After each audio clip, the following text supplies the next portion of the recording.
Well, hello, everyone, and welcome here to FNL Gridiron. We're presented by Beals Insurance, live every Thursday here on Friday Night Lights, New Hampshire at 5:30. Nick and Astis, Steve Beals with you. Another big show as we go head first into Week 8 this weekend. Just 2 regular season weeks remaining on the 2025 schedule. Things tightening up, and we're starting to get a little bit clearer in terms of what to expect next month when the statewide tournaments kick off. 2 guests on the way, 1 media, 1 coach. Pete Terrier, one of the big players over at the New Hampshire sports page. He's going to join us in about 10 or 15 minutes after the break. He'll continue to give us his insight on the landscape in all divisions as things play out. And then we preview Saturday's contest between Concord and Wyndham with Crimson Tide head coach Jim Corkum returning to the show. Again, doubleheader on Friday Night Lights, New Hampshire this weekend. It begins tomorrow night with Pinkerton at Memorial, a huge Division I showdown. Astros and Crusaders, little bit of an early start, 6:30 Friday night is the kick. We are live in the Queen City with our pregame coverage at 6:15. And then on Saturday, we head to Wyndham, one of Steve's favorite places to go. Jaguars, red hot. They've won 5 straight. Looking to make it 6 in a row after an 0-2 start. Concord, they've been up and down. Again, we'll talk to Coach Corkum about where he thinks his team is on the eve of that Week 8 showdown. Steve, how are you, my friend? Good, Nick. Good to Week 8, I assume. Yes, I'm very much looking forward to Week 8, Nick, and I certainly hope in one of my favorite places to go cover a football game, the town of Wyndham, the Wyndham Jaguars. There was some lady there that knew how to cook chili. Last year it wasn't around, but I'm hoping this year that'll be back. And if it is, I'll be having at least 2 bowls. I may not even have breakfast that day with the anticipation. So if anybody's out there, take the hint. What a weekend last weekend we had, Nick. BG showed why they're as good as they are against a highly potent offense-defense 3-phase of the game, Bedford Bulldogs at Bedford. If there could have been a couple things that went a little bit different, I think if having the film on each other is going to help both teams, but I think it's especially going to help BG because it's going to be able to correct a few areas which I think they could have even been closer. But got to give Bedford, Zach Matthews credit when it comes time. They're second halves, boy. They come out second half and they go. And but what a great game. Watch it on our YouTube channel. We still have it there. It is blasting the numbers as far as views are concerned and watches. So go check it out. And obviously, great game up in Plymouth on Saturday as well. Check that game between Powerhouse Sauhegan and Powerhouse Plymouth. Sauhegan comes away with a rare win for anybody up in the town of Plymouth, facing the Bobcats up there. Checked out as well. I am excited, Nick, about this week. We've had this game tomorrow night on the calendar for an awful long time. I got my normal spread here, but I don't know how you want to do that. We can do that anytime, but just a kind of a review of Division I when you're ready. But this is going to be a good weekend. Concord at Wyndham, critical game for both. Wyndham has the potential to really make a mark. They have the potential for a 3 seed. If they win out and they get a little bit help from somebody, that's a possibility. They could be a 3 seed.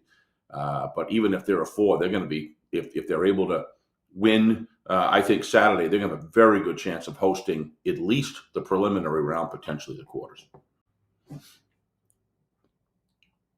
Wednesday on Saturday, we're going to see if they can slow down that red-hot Wyndham team. But Concord certainly with plenty to play for themselves as they look for playoff positioning too. So again, we'll speak with Coach Corkum coming up later on in the show. We've got Pete Terrier in the on-deck circle help us break down this Week 8 schedule. But Steve, we obviously will be in Manchester for Pinkerton at Memorial. Astros coming off their first loss in a long time. First of the season for sure. That was an out-of-state battle over Andover. Coach O'Reilly hoping the Astros can get back on the right track. And, of course, Memorial, just 1 loss. We saw it a couple of weeks back on the Seacoast against Winnicott. But, Steve, some other big, impactful matchups on the schedule that we'll have our eye on. Merrimack's in a fight. South has a good game on their hands. There's some other action for sure that we're going to have to keep tabs on this weekend. What's on the top of your list besides the games that we are covering? Well, you've got again. I'm just going to kind of float. Listen, why don't we start with the Central first? You got Pinkerton at 6-1, who we will be covering in Memorial. You got Wyndham at 5-2 with 5 straight wins, and they have Concord, which is not going to be an easy task by any stretch. We'll get to Concord in a second. They're 3-5, but I think they're probably one of the top 3 and 5 teams out there. They are certainly in the running for. I'd love to talk to Coach Corkum about that, but they are definitely much in the running. This game on Saturday is huge for both of these teams for different reasons. But obviously, both want to get as high a seed in the playoffs. But anyway, Wyndham 5-2, Salem 4-3 after a big win against Londonderry, 21-14. They're 4-3. Concord, aforementioned, 3-5. And then Londonderry's hanging around there at 3-5. But if you look at the schedule, they got Bedford and at Wyndham the next couple of weeks. So that's going to be a tough challenge for them. That's the Central. If we look at the East, you got Winnicott, Nick, at 6-1. Other than the loss to to Portsmouth Oyster River, Manchester Memorial. Excuse me, Portsmouth Oyster River. They are, let me see, hold on a second. 1, 2, 3, 4, 5. They are 6-1. They have Salem at Salem and then Bishop Girton. So it's not an easy ride for Winnicott. You got Memorial at 6-1 leading the show here. They have Pinkerton and Exeter. Not an easy, we knew this all along, not an easy last 2 games for them. That was Winnicott when I was talking about before, who lost to Manchester Memorial. I had it a little dark in here, so it doesn't. I'm better now. So anyway, Exeter, Portland, and Manchester Memorial. They're currently 5-2. Give Coach Ball and his coaching staff credit. They've fought their way to a great schedule, and they are positioned with a little bit of help and a win over Manchester Memorial. No easy task. Anything can happen on Exeter now in the East. That's an impressive 5-2 record. Timberlane, dark horse, but very likely they've got Portsmouth Oyster River and Concord. Those are going to be 2 great games. Who knows what Timberlane could be right in the dance as well, Nick. And then on Division 1 West, you got Bedford at 7-0 with Londonderry and Keene. So if you look at the favorites of those 2 games, they could go undefeated for the regular season, but it isn't over yet. 2 good teams are going to have to play. You got Nashua South at 5-2. And then you got Bishop Girton. Boy, did that game, Nashua South against Bishop Girton, could that really come into play as a really heavy hitter as far as seeding is concerned? Both standing at 5-2 right now. Bishop Girton, though, got Goffstown, then finished with Winnicott. Nashua South at Merrimack. Kip Jackson's team rolling. We'll talk about that in a sec. And then at Pinkerton. Not an easy ride there as well. You got Merrimack. How about Kip Jackson? 2 losses to open. Then they make a run of 4 wins against North Goffstown, Keene, and Dover. And they have South and Alvern. That South game's going to be a real beauty to watch. Kip Jackson has a way of finishing strong. Last point, Nashua North at 3-5. They have Keene and Drake. So we'll see where that comes up in the playoff picture. So all those look to me, Nick, like they have a chance for playoff. Londonderry's got a really hard run here facing Bedford and Wyndham. And then I have a wild card team here. Portsmouth Oyster River, Nick. Right now, they're 2-4. However, they have Timberlane and at Spalding. So it is in their hands that they could grab still. Coach Baffert's team could still. With a win against Timberlane, no easy task there, and a win at Spalding, they could wind up in the dance as well. So there's like we like so much, everything in Division 1 is just cranking. I know Pete's waiting on the sidelines, Nick. Sorry to be so long, but just want to kind of give a layout there of where we are in D1. You got 4 teams really battling it. We could talk about Division 2 maybe with Pete and ask him some questions about that, his thoughts. But that Division 2 now is really a battle with certainly 4 teams. Arguably, you got 6 there kind of hanging around, 2 others hanging around. But it looks like, as far as the top 4 seeds, it's going to be Sauhegan, Plymouth Trinity, and Pelham. How about that game this weekend as well? We'll talk about that. Sauhegan at Pelham. What a game that's going to be. Division II, cooking hot as well.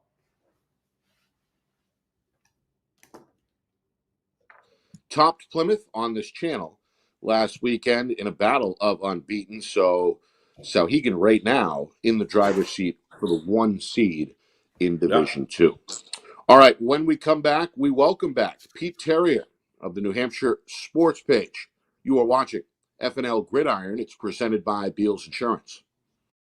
Our broadcast today, as it always is brought to you by Beals Insurance Agency, with locations now in both Bedford and Londonderry. Whether you need home, auto, or business insurance, Beals Insurance will get you both the price and quality coverage that's right for you. Just call 603-471-9999 or visit BealsInsurance.com to request a free quote and start saving money today. Again, that's BealsInsurance.com.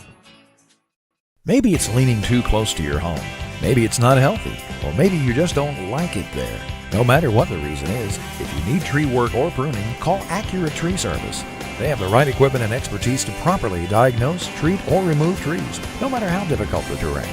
Perhaps simple, careful pruning by our certified arborist is all you need to manage your trees and shrubs. When it comes to your tree care, contact the full-service tree care experts today. Accurate Tree Service, because you only get one chance to take a tree down right. Are you a quarterback who is ready to take your game to the next level? Well, then it's time to join TKQB Academy. Founded by former UNH standout Trevor Knight, TKQB Academy has worked with student athletes from around New England, helping young quarterbacks to reach their full potential. TKQB Academy offers one-on-one and group sessions that will help you instantly improve your accuracy, timing, mechanics, and footwork. So be the best QB you can be at TKQB Academy. Call 603-732-7194 or reach out on Instagram at TKQBA.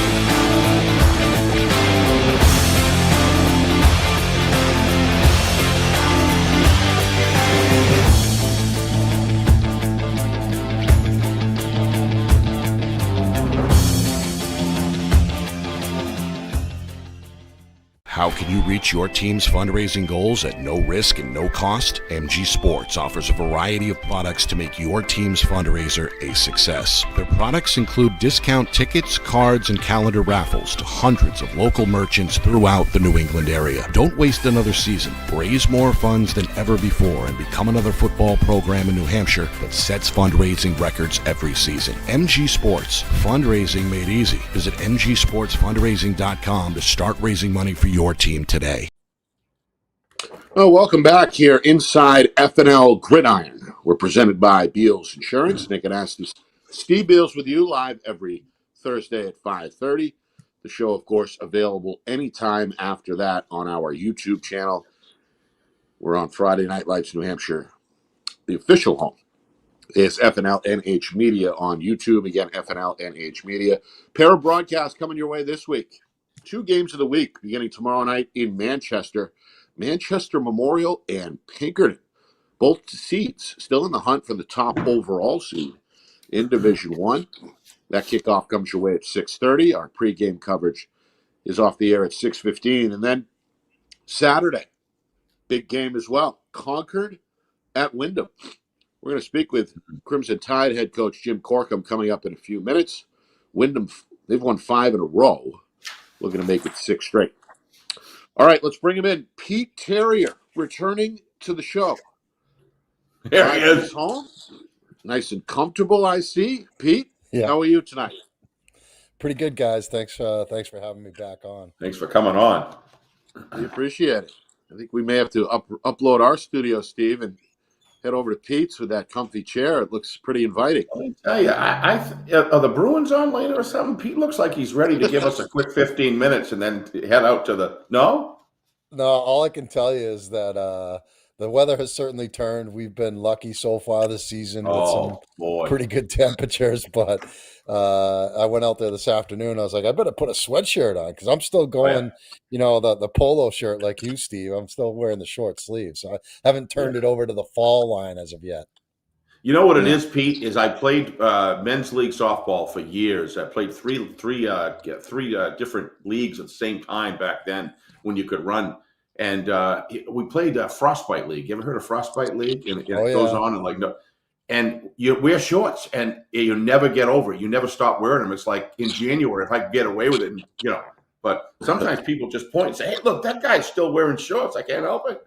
Yeah, we call that the hardo football coach when it's the playoffs in November and they're wearing shorts. Yeah. I've Oh I've yeah. gotten old and I've gotten soft, so Yeah. I definitely prepare and dress warmly for these Friday night games, especially. Oh yeah. Yeah, Absolutely. smart move. All right, Pete. Tomorrow night, Steve and I will be in Manchester for Memorial at Pinkerton. What's the big takeaway there? Obviously, both teams are in the hunt for the 1 seed. Pinkerton's trying to shake off a loss. Memorial has just been lights out really every week, even in their lone defeat against Winnicott. What are you particularly watching for tomorrow night between Pinkerton and Memorial? Quite frankly, I'm watching to see whether Memorial can compete with Pinkerton. Um, I don't think that's something that anybody's been able to say for maybe since before Pinkerton was even a thing. They just really haven't been on the same level. And Coach Sturgis has done a whale of a job, at Memorial in the city of Manchester, building that program up to a point where they're playing a Week 8 game against Pinkerton, and they have a chance to maybe pull an upset. And if they do win, it has to be considered a huge upset. Even though Pinkerton lost for the first time this year, I was really impressed by Memorial the one time that I saw them in person. They played Timberlane. They really handled Timberlane. I think that was the week before you guys saw them play in Hampton against Winnicott, and that was a great football game. And one of the things that I took out of that game was how Coach Brancourt from Winnicott was like, "This Memorial team is really good. So can they compete with Pinkerton? Will they compete with Pinkerton?"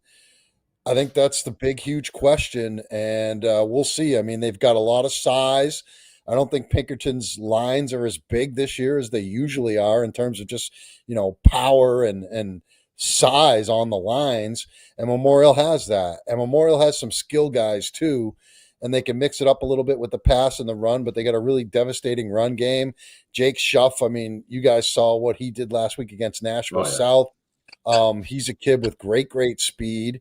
The kind of speed that Pinkerton usually, you have to deal with when you're playing Pinkerton. So, that's the big question. Can they hang with the Astros? I think they've proved it so far this year, but they haven't played anybody to the caliber of Pinkerton. So we're going to see tomorrow night, and you guys certainly got a good one for you.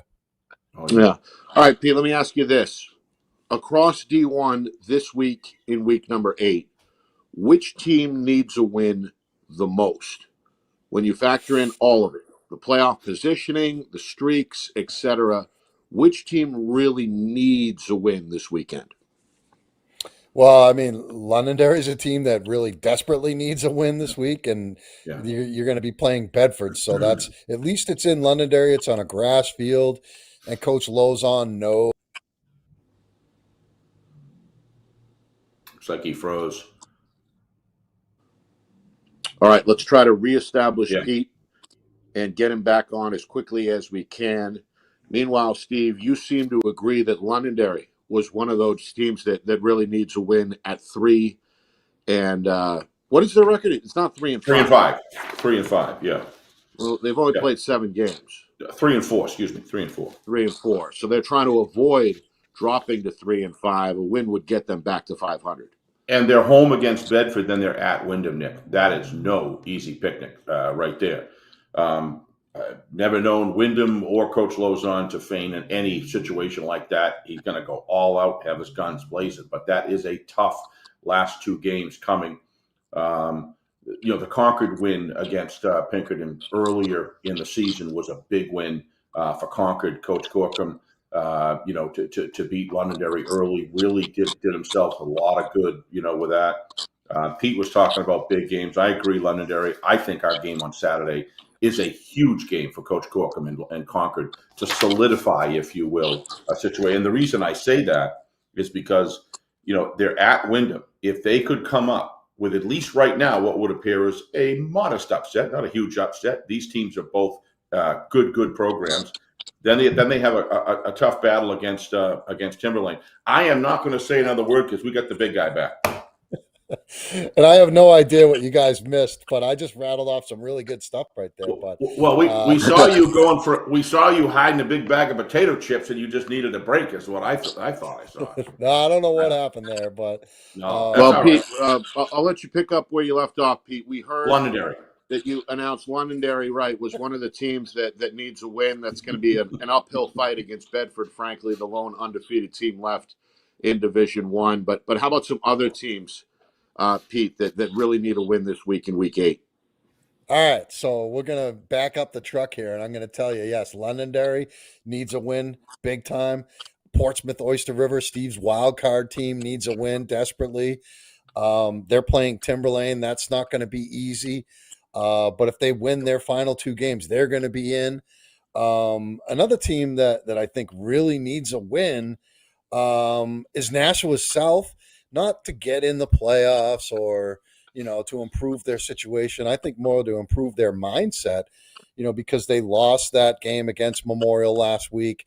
I think they were kind of shocked. I was a little bit surprised that, Memorial was able to, win going away on them at the end. And I think that they need to kind of, maybe reassure themselves that they are a team, that has championship aspirations. And, I think that was lost a little bit last week in that loss against Manchester Memorial. Yeah, that's a good point. And then the team nobody likes to talk about, and that's Merrimack, quietly putting together 4 straight wins, beating the teams that are in front of them. That 0-2 start seems like a long time ago at this point. And once again, nobody really giving them much of a shot against Nashua South. Would it surprise you if Merrimack came away with a victory against South to make it 5 in a row heading into the final week of the season? It would be a mild surprise. I saw Merrimack a couple of weeks ago. They beat Goffstown. Now Goffstown is, winless. They're probably, I hate to say it, I'm a Goffstown resident, the worst team maybe in New Hampshire Division One. At least if you look at the record. But Merrimack is better than people think. They've got a good passing game, a lot of different receivers that they can throw the football to. Their quarterback, Maverick Torres, has been spreading it around. And they've got a good running game led by a senior running back, Shea Scott. And they got a junior running back, Gabe Gorman, who, can spell Scott a little bit. And the defense is decent. I don't think that they've played an offense, like Nashua South, at least since the first 2 weeks in the season. And they lost their first 2 games against Bedford and then Bishop Girton. But like you said, Nick, that Merrimack has kind of beaten the teams that they should beat. And this is a real good test for them, trying to keep this winning streak going and seeing if they can keep it going. And that should be a great game. It's in Merrimack, so I give them a slight edge, because it is in Merrimack. But I do think I like Nashua South to win that game. Pete? Or Steve, sorry. Yeah. I've been called worse. Bishop Girton, Pete. Did you see? I'm sure you must have seen some footage at some point of the Bedford game. What is your analysis coming out of that game? When you look, I mean, Bedford clearly won the game, had a very powerful second half, just kind of took it over on the running game. But the final score is 35-28 in that game. And I saw in that game, if some things went the other way, we could have wound up having, but I don't want to read too much into your thoughts. What were your thoughts as you look through that game and then reflecting now a week up? I mean, I think I was wondering, how BG would fare, kind of like I told you earlier about Memorial versus Pinkerton. Right. I mean, BG has had some, as you know, Steve and Nick, BG's had some great games with Bedford over the years. That's a pretty good rivalry. a lot of Bedford kids end up going to BG. And I think that the question going into that game was, could BG hang with Bedford? And they certainly did. So they gave Bedford their toughest game of the year so far. And I do think Bedford's the best team in the state. I think it was a good thing for Bedford too, having to play a tough game. When was the last time they played a close game? So they're playing a tight game. They have to make plays at the end of a game. I feel good about BG playing that way, especially after losing to Nashua South the week before, the way they did. I mean, they were up big in that game. South shut them down in the second half and ended up stealing that game. And then BG had to come back and, play another tough game. So, I like Bishop Girton. I think, again, their strength is really the line play and the skill guys. I mean, they've got great offensive line, great defensive line, and then they got skill guys that, they can burn you with. So, BG has a little bit of this is a game that they should win against Goffstown. I think that game's on Saturday, I believe. It's at Stello Stadium. And then the big one, that's going to be a great one on Halloween night at Winnicott. I mean, that's a big game for both of those teams. Pete, do you still have the Darth Vader outfit in the closet anywhere that you could take to that game? And that was I'm so disappointed because it's kind of a tradition of mine. I usually dress up it is for that Halloween game, and I've done it, years and years. I've done it. Last year, I was Gandalf the White, the wizard from the Lord of the Rings trilogy. I was covering Exeter. Can't remember who Exeter was playing, but I've interviewed Brian O'Reilly from Pinkerton wearing a Darth Vader costume, which was pretty cool. That's gutsy right there. That takes a lot of guts right there. Yeah. He was all about it too. He was like, this was when one of those, those the Attack of the Clones or something was coming out, or Return of the, one of those sequels or prequels or whatever they were. But O'Reilly was like, hey, got a new movie coming out. That was 15 years ago. But well, unfortunately, I'm not covering a game on Friday night, or I think I'm covering a game on Saturday, but we're not doing a game on Friday night for Halloween, so I'm not going to be able to dress up this year. Oh, boy. Oh, man. Well, while we're on a little bit of slapstick here, maybe Ben could put so let me give you a little background here. So I got there a little early up at Plymouth last week, and I went up, and as you know, they are a terrific host up there. And lo and behold, I start carrying the equipment upstairs, and I went over to ask where we are, and he says, you're right over there. And I walk up the door, and maybe Ben can throw it on there. There it is, the Dave Haley Suite. So Pete, I don't know. So I went in there feeling like I was invading some territory there. No, just kidding. Do I owe Dave a rental charge for that or not? Because let me tell you, what a suite it is. And he ought to be honored for that. In all seriousness, Pete, they all love you guys up there, as they should, and all the work that you guys do going all over the state for all different divisions, all over the games. You and Dave do it no matter what. But they've named a suite after him, and I did convince them that I'd participate. I'd throw a little in to make something a little more substantial, like a nice plaque or something like that that's a little more permanent. But we had a good time. Yeah, that's Todd Austin. Yeah, what a great guy at Plymouth, and of course, Chris is a good friend, and great Chris guy. was on the staff with Chuck Lenahan all those years, and that kind of goes back to like the end of the Lenahan era.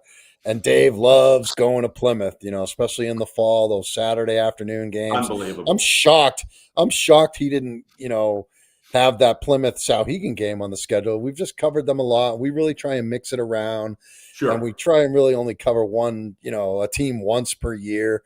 And we happen to be covering Souhegan. I'm covering the Souhegan Pelham game tomorrow night in Pelham. So we skipped that one. And I was psyched to hear that you guys were going up there. It really is a special place.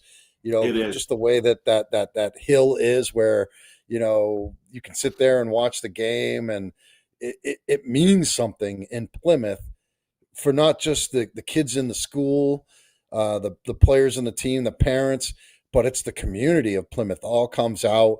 And like you said, it's a real tough place to play. Not many teams go in there and come out with a win. No, they don't. That was a hard fought win, but I will say honestly, the attitude that up there they have about the media, obviously you guys in particular, because you've been doing it for so many years, covering some great games. I know you were involved with, going back, well over a decade when it comes, to those games up there. But they speak very highly of you guys, and it was a lot of fun because I got a lot of Dave Haley stories and stuff that was really good stuff to hear. And I mean, you guys were covering. My kids were playing, so it's a big deal. I do have one last question about Division II, Pete. Before I go, let's talk about the four big guys there: Trinity, Pelham, Sauhegan, and Plymouth. Sauhegan comes out of there with a win, and it's hard to say that if they played each other again, it could go the other way and then back the other way. I mean, they just seem. The hitting in that game, Pete, was literally off the charts. Nick and I were sitting up there in the booth, and there was some serious hitting going on. Talk to me about where Trinity and Pelham are, though, because Trinity went down there and beat Pelham, and if I'm not mistaken, the score was 23-13 loss against Trinity. At Trinity, right? Pelham? Yeah, that was at Trinity last Friday night. And Pelham was winning that game 13-10 with a minute left. All right. And look at it. And Trinity scored 2 touchdowns, like lightning quick in like a 30-second span.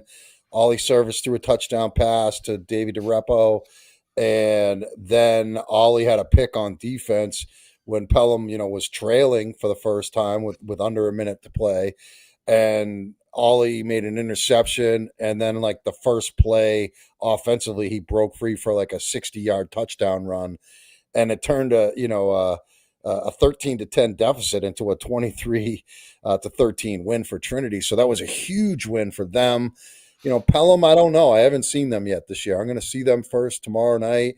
They look like the same, at least on paper, the same Pelham team they've been the last 5 years, just blowing everybody out 50-0.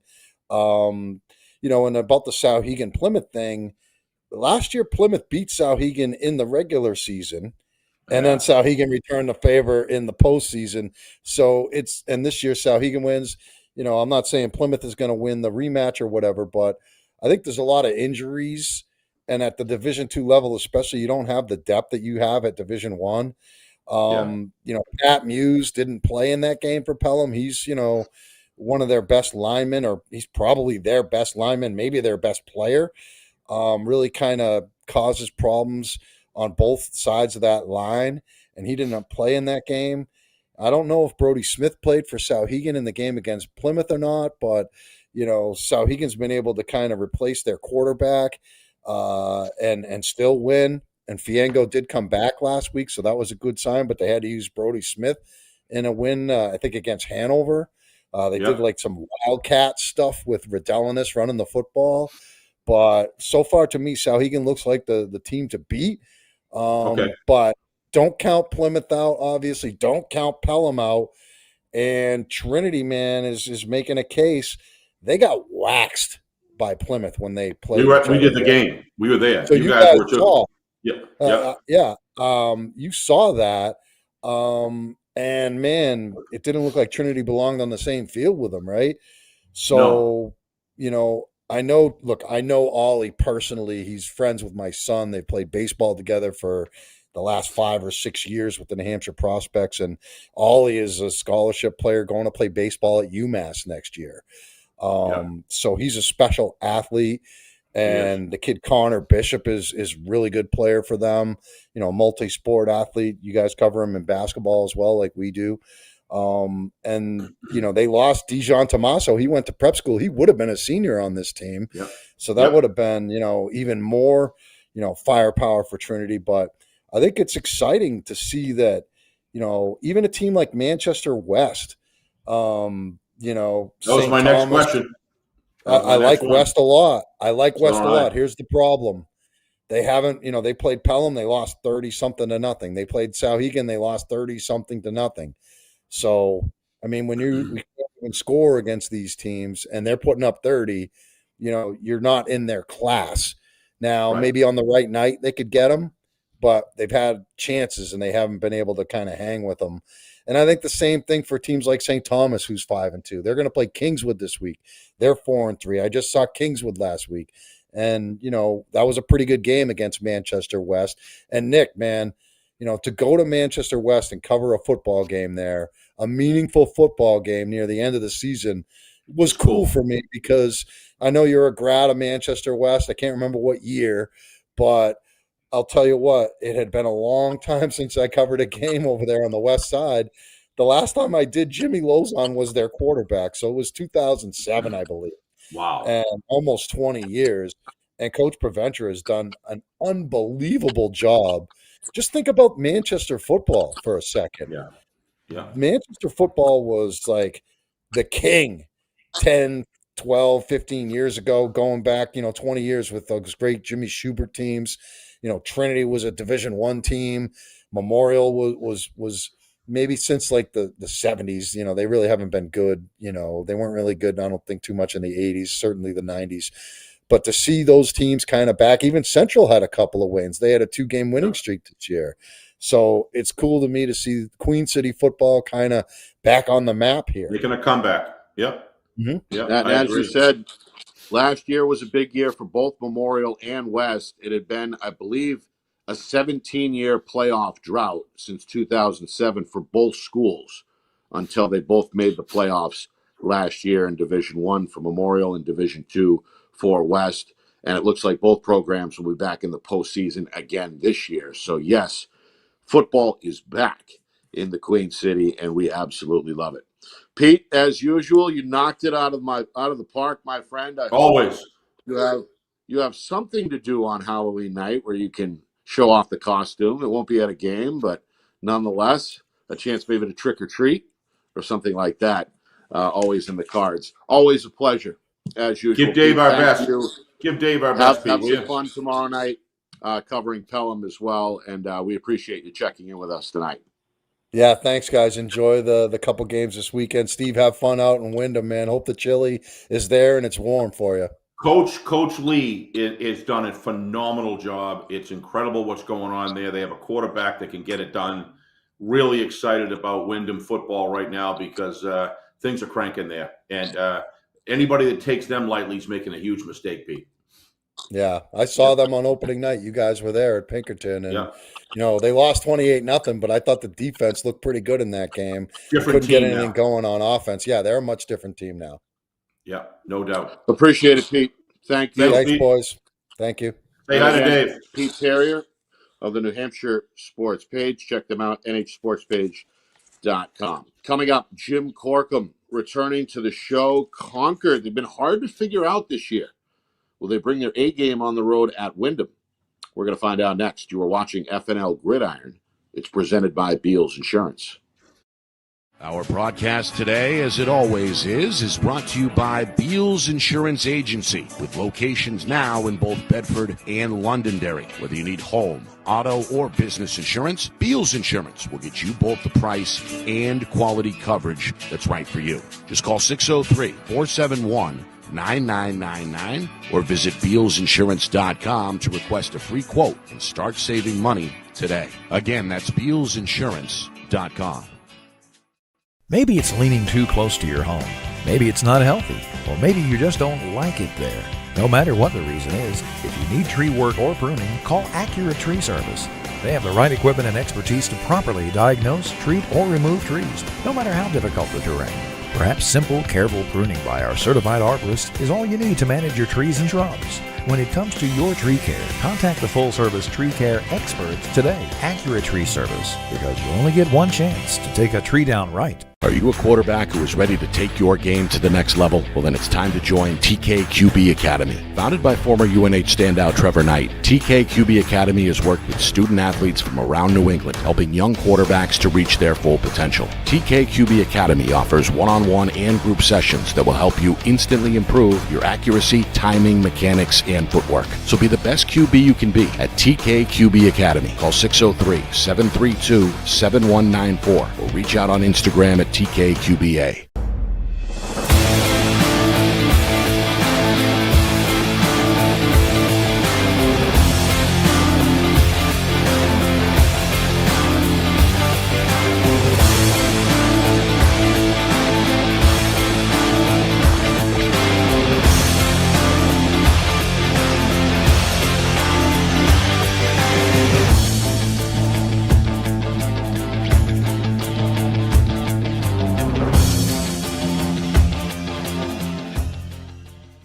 How can you reach your team's fundraising goals at no risk and no cost? MG Sports offers a variety of products to make your team's fundraiser a success. Their products include discount tickets, cards, and calendar raffles to hundreds of local merchants throughout the New England area. Don't waste another season. Raise more funds than ever before and become another football program in New Hampshire that sets fundraising records every season. MG Sports, fundraising made easy. Visit mgsportsfundraising.com to start raising money for your team today. Final segment here on FNL Gridiron. Nick and Astis, Steve Beals with you. We're presented by Beals Insurance. We appreciate Pete Terrier of the New Hampshire Sports Page for jumping on with us a moment ago. If you missed any part of that interview, check it out online on our YouTube channel, FNLNH Media. Of course, we're live every Thursday throughout football season at 5:30 Eastern Time.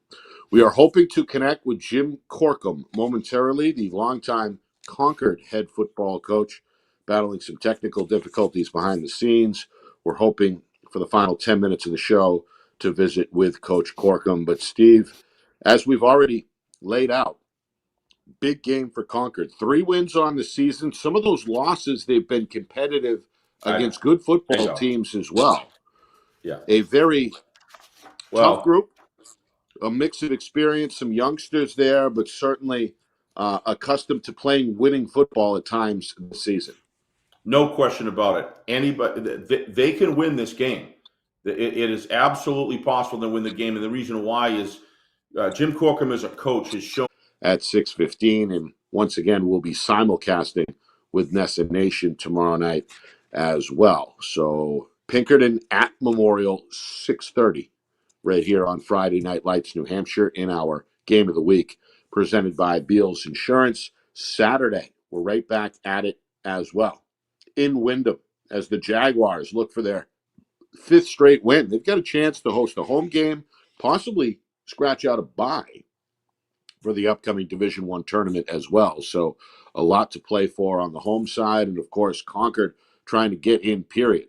A win would push their record back up to 500 at 4-4. Hoping to connect with Coach Corkum. Hoping to get my co-host Steve Beals back on here momentarily as well. Some Halloween gremlins apparently causing mischief here in week number 8 behind the scenes. Once again, we got some good stuff there from Pete Terrier, longtime play-by-play guy and correspondent over at the New Hampshire Sports Page. Check out their work at nhsportspage.com. Pete covering a big Division II matchup tomorrow night with Pelham and Sauhegan. All right. I am going to, I suppose, sign off here and hope to rejoin the show here in a few minutes if we can with both my co-host Steve Beals and Concord head coach Jim Corkum. If not, we will see you tomorrow night in Manchester for Pinkerton at Memorial. All right, there's Steve. He's back up. Steve, glad you're back on. Well, not sure what happened there, but we are back on. We've got about 5 minutes or so. We're hoping to get Coach Corkum on, but it may not happen this week. But as you were saying, Concord's been a team that has been competitive despite the 3-4 record. Well, if you look at the 2 games they played against, at least what we see right now, Nick, the weaker teams in the league, 41-7 they beat Alvern, and 40-7 they beat Goffstown. You take the Haverhill game, take that off the map. It's out of state. I don't know how good Haverhill is. I haven't checked, to be honest with you. But let's get back into New Hampshire competition. Pinkerton, they took right down to the wire. They had 36-27 loss to Pinkerton. If that doesn't tell you how good that Concord can be, I don't know what does. That was at home. Manchester Central, if this is repeat, I'm sorry, I don't know when I went off the air. Manchester Central, they lost by 6 points. Londonderry, they won 27-14, and they lost to Salem by 7 points. A couple things go a little bit different way, which could happen. Concord, so if I was Wyndham, and I know Coach Lee is not taking them lightly, as he shouldn't, because Concord has proven with top-level teams. I remember when you were doing your scoreboard at night, it was that game was basically, it was a time there, I believe, where, correct me if I'm wrong, Nick, where Concord was ahead of Pinkerton, and Pinkerton kind of rallied towards the end of the fourth quarter. Game ended up 36-27, 20 in favor of Pinkerton. That tells me everything that I need to know. So I think this on Saturday is going to be a really interesting battle. I've got to give a marginal, you got to give the favor right now to Wyndham because they're at home, what they've done against other teams, because they beat Salem pretty soundly in the last part of that game. But this is by no means a runaway, looking at all the inside football and the numbers that are going in here. And Coach Corcoran, as I said earlier, that man knows how to coach, and he knows how to get his team better every single week. And I think that reflects that. My guess is Haverhill's a pretty strong football team, Nick, and it was 42-35. So no one, I repeat, no one has, when they beat Concord, of all 5 of those games, nobody has beaten them by more than a touchdown other than one of our top teams in the whole state, Pinkerton, and that was only by 9. And again, that was a slip away at the very end by Pinkerton of the game. This is a good football team. Tune in Saturday, folks. You're going to see a good one. I do think that Coach Lee this year taken over a program of Wyndham, with Wyndham, has done an absolute remarkable job getting that team in the right place. All 3 phases of the game, Wyndham looked very, very strong. I'm going to be interested to see how they match up against a very good, probably one of the best 3 and 5 teams in the state, if you're going to come right down to it, that being Concord. So we'll see what happens. The other one, I agree with you, Nick. Merrimack is a game to watch. That game against Nashua South is going to be a very, very interesting matchup. Be interested to see what the scores are quarter by quarter as that goes on, because when you look at, I know they're not the top level teams that Merrimack's beating, but they are beating them by a resounding numbers, and that means something as well. So Coach Skip Jackson's got his group, quote unquote, playing at the pad level for sure, going in. He does it all the time. They get stronger. I wouldn't take that. I wouldn't say that'd be a runaway, but if South comes out as best game, you never know, because.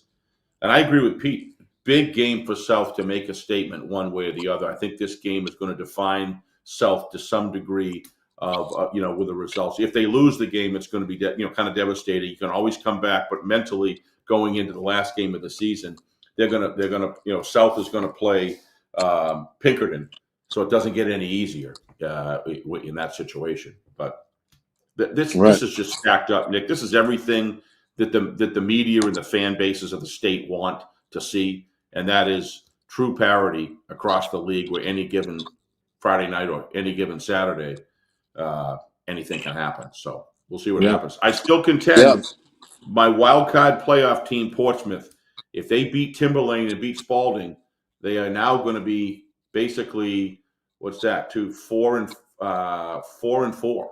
So I've got a thing here. Oxford Hills. Did that game never happen, Nick? Because I don't have any score. I don't know if that got canceled or what. I'm talking about Portsmouth. Must have been canceled. Not sure. I don't know. That's, but of course, in state. That's an out-of-state game. Wouldn't count towards the record anyway. That game was canceled, according to our director, Ben Beals. Yeah.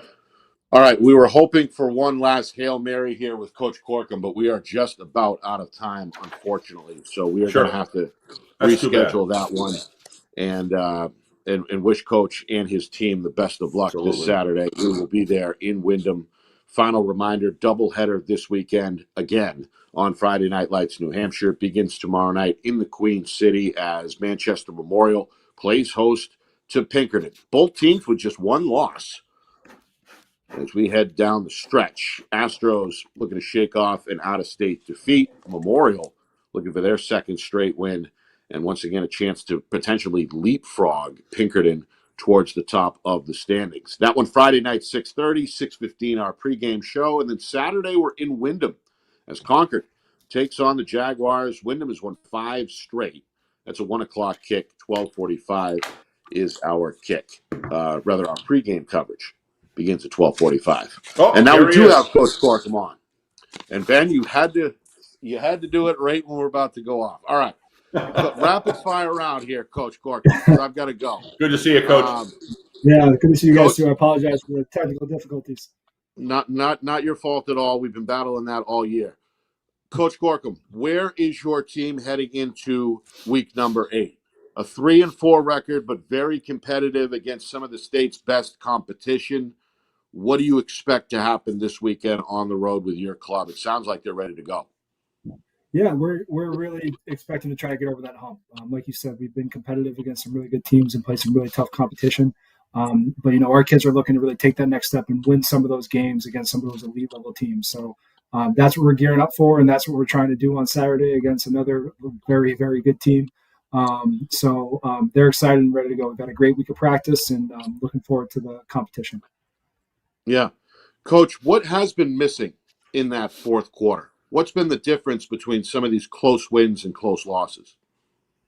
I think part of it comes down to some of our depth against some of these teams that might be a little more senior heavy and some kids with a little more experience. And I think some of it comes down to some of our youth. I think between offense and defense, we're starting about 7 or 8 sophomores. With some juniors mixed in there with their first year playing. So the future is bright. There's some kids who are really getting some great varsity experience and starting to figure it out. But I think playing that intensive a game for that amount of time is starting to wear in the kids. And not that they're not trying, they're trying their best. But, I think hopefully after a couple of these, they're starting to figure out what it's going to take to play a 48-minute game against a really good team. Yeah. What's the strength of the team, Coach? What's an area we should watch for tomorrow night? I think we got a pretty good running back this year who's having a great year, really working hard. And that also goes credit to his offensive line, who's done a great job. We have a quarterback, although he's a sophomore, he's made some great strides, makes great decisions with the ball, is able to extend plays a lot of times when his first and second reads aren't there and then find the open guy. So if I were to put a strength that we have, I think our skill guys, while we're young in some of those spots, we got some good athletes and some kids who want to compete. Steve? Real quick, thanks, Coach, for sticking with it coming on. I laid out, I don't know if you heard, I laid out you guys' schedule, what happened. And, a couple games go a little bit different. And this is a team that I really feel strongly. And now knowing you're starting, how many sophomores? 7 or 8. That's incredible. I mean, talk about future bright for Concord. Wow, that's amazing. And you look at some of these top level teams that you've played, and you're right in there. The Pinkerton game, I believe you were ahead in the beginning of the fourth quarter, correct? Yeah, I think at one point we were up 2 scores. In the third quarter. Coach Lee's as you've done a phenomenal job this year coaching your team. So is Coach Lee with Wyndham. This matchup, do you see it as a benefit by leaving grass at home in Concord and going to grass in Wyndham? Are you guys comfortable in that situation, or with your team in particular, it doesn't matter? Yeah, I'm not sure it really matters. I think you're absolutely right though with what a great job Coach Lee has done. I mean, his track record speaks for himself. He was highly successful at Alvern and then going into Wyndham in the first year. So does yours. Done there. Last year we played Wyndham in the regular season. And then when the playoff matchups start coming out, I said the one team I don't want to see in the first round is Alvern, and then that's the team we ended up drawing last year in the first round. So I know they're always going to be really well prepared and fundamentally sound. So we're going to need to be ready. What do you see defensively that the Crimson has to do against Griffith and that lineup? They seem to have it looks to me like a solid offensive line. I think that they do great play sequencing, which really makes a defense have to kind of stay home. You can't overreact to them. What sort of things do you think that your men have to do this Saturday afternoon on the defensive side for Concord. Yeah, I think they got to really trust their reads and their keys that we put into place this week. I think you're right with the way they mix up their play calling. Highly effective with their play action pass game in certain downs where the quarterback just gives a quick flash fake and then hits a guy down the seam wide open because linebackers are overcommitting. And that's tough to stop defensively. That's tough to stop defensively, especially when you're telling your kids stop the run first. The quarterback is a great run threat. I feel like their offensive line, while they don't on film, they don't look huge, but they're extremely athletic. They're fast, and that can make up for size in a lot of ways. And I think they've really shown they got some great depth at their skill position and their running back position. So they're going to force us to defend the whole field for sure. Well, we look forward to doing that game, and I'm looking forward to seeing your football team live. Unfortunately, I haven't been able to. I'm really looking forward to it. I've been talking to a lot of people, and hearing about it and say, boy, in a game like the Salem game, you guys were right there. My understanding in that game right till the end. When you look, I don't know of a team that if you look at things a little bit differently on a couple of games, it could be very, very different. So I wish you the best of luck, Coach. Yes, you are going against Coach Lee, but Coach Lee's going against Coach Gorkum too. You guys are always prepared as well. No, Nick and I mean that. We've seen that over and over. So good luck this weekend. We're hoping for a great matchup. And like I said, I'll be really looking forward to seeing that running back. I've heard a lot about him. And, what was it, Bahoma? You had Eli Bahoma a few years ago. Yep. How's he doing? He's backing up the kid at Curry who just set the NCAA record for yards in a game.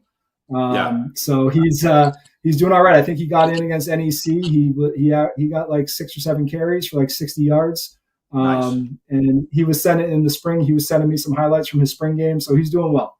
Yeah, wish him our best from Friday Night Lights. Yeah. Well, I really enjoyed watching that slide step of his, and then the plant step, and boom. I'd say he was a fun player to watch. So give him our best, will you?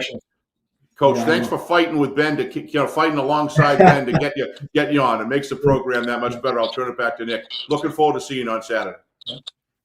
Yeah, we appreciate it.